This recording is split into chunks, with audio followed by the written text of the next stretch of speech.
Bonjour et bienvenue sur Artease. Aujourd'hui, on va parler de Saul en décortiquant la première scène qui introduit Joe, qui est une scène que j'ai beaucoup appréciée. En quelques minutes, elle nous introduit tout ce que l'on doit savoir du personnage. Voici donc le premier plan du film où l'on voit directement Joe. Et avant toute chose, on va parler de caractérisation de personnage. Caractériser un personnage, c'est donner des informations au spectateur directement ou indirectement. Exemple avec Joe. C'est un homme d'un certain âge avec des rides et des cheveux grisonnants. Il est également soigné avec son col roulé et son chapeau. Dans le fond, on peut apercevoir un tableau avec des notes de musique, ce qui peut nous indiquer qu'il est professeur de musique. On peut remarquer aussi son col roulé et son chapeau qui sont de la même couleur que le fond, ce qui peut souligner l'idée qu'il est là depuis un certain temps, car ils se font dans le décor. Puis pour finir sur ce premier plan, la forme de son visage. Oui, les formes ont beaucoup d'importance pour les personnages. Par exemple, dans Lao ou Wall-E, le rapport carré-cercle est beaucoup utilisé. Le visage allongé de Joe et sa petite carrure nous rassure. On n'est pas sur du Ralph ou du Sullivan qui sont considérés comme des méchants à la base qui sont imposants. Nouveauté, il est bien professeur comme on le voit avec sa classe et son pupitre.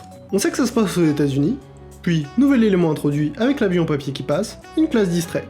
A chaque fois, on nous amène un élément en douceur en le montrant une première fois de manière moins visible.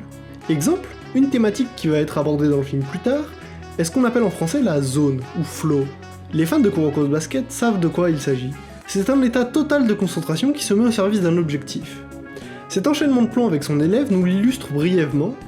D'abord, Joe annonce le solo.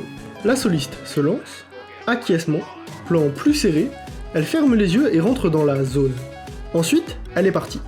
Joe le remarque, agréablement étonné, elle se donne à fond, et les autres la remarquent.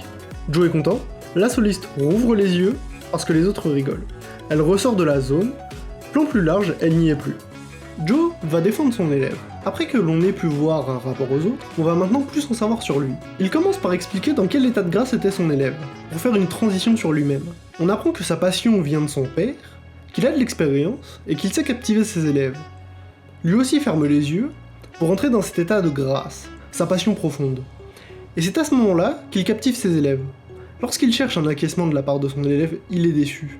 Son soupir face à la réponse de l'élève commence à nous amener l'idée qu'il n'est pas vraiment dans son milieu. Il a besoin de personnes passionnées tout comme lui.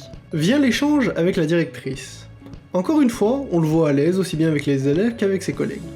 Jusqu'au moment où elle lui annonce sa titularisation, qui est annoncée comme une bonne nouvelle. À partir de cet instant, il est crispé. Pour lui, cela ne semble pas lui faire plaisir, mais plutôt l'embarrasse. Détail que j'adore, le petit geste de la directrice sur le poignet de Joe agit comme une menotte. Tout nous montre que ce n'est pas une bonne nouvelle. Pour finir, lorsqu'il rentre dans la classe, l'air déçu, on voit plus clairement la contradiction entre sa titularisation et sa passion. On voit alors derrière lui la porte, et en face de lui, une source de lumière. La seule qui illumine son visage est devant lui, c'est le jazz. Voilà comment une scène de moins de 3 minutes nous pose toutes les bases pour comprendre le personnage et ses objectifs. Sur ce, j'espère que vous avez apprécié cette vidéo, le film est je trouve excellent et gagne à être vu car il est rempli de bonnes idées que j'aurais adoré développer. En tout cas, n'hésitez pas à vous abonner, à liker et à partager cette vidéo à vos proches pour me soutenir. Ciao!